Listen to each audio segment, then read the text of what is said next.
Après Les Misérables, le retour au cinéma de Lajli avec son deuxième long métrage Bâtiment 5 permet-il de prendre une nouvelle claque? Je vous dis tout dans cette vidéo.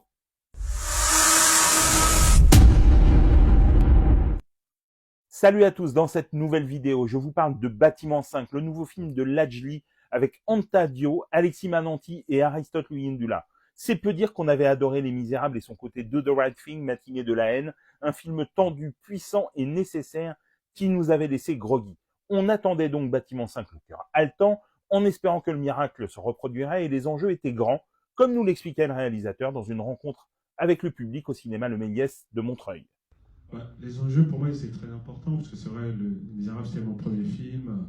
Moi, je viens surtout de documentaire, donc Les Misérables, c'était vraiment caméra à l'épaule, où on avait très peu de moyens, on avait très peu d'argent pour les faire, donc on l'a fait vraiment avec deux bouts de ficelle. Et pour Bâtiment 5, on a eu la chance d'avoir beaucoup plus de budget, donc là, on s'est vraiment fait plaisir de vraiment tout préparer. On a eu la chance de tourner avec deux, trois caméras, on a eu une grue, on a eu vraiment les moyens techniques pour élever le niveau, en tout cas dans la mise en scène. Et pour moi, ça c'était un vrai pari.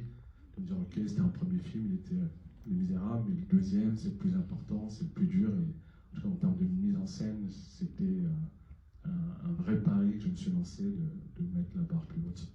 Avec cette histoire dans laquelle une jeune femme impliquée dans la vie de sa commune découvre le plan de réaménagement du quartier que le nouveau maire veut entreprendre en procédant à la destruction de l'immeuble dans lequel elle a grandi, Bâtiment 5, c'est l'histoire d'un bras de fer entre ses habitants contraints de déménager et des élus parachutés sans les connaissances nécessaires à ce type de prise de décision et pris entre le feu des pots de vin et leur désir de se faire respecter.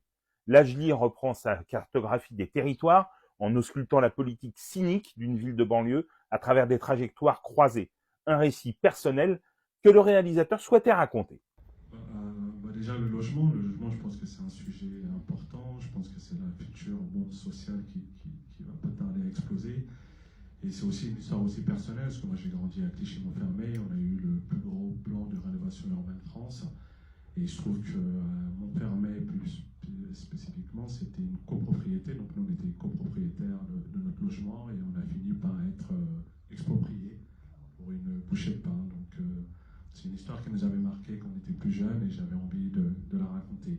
Son film est parfois un peu brouillon, mais une fois son élan pris, il nous porte l'estocade grâce à ces deux révélations saisissantes que sont Anta Diop et Aristote Luyendula.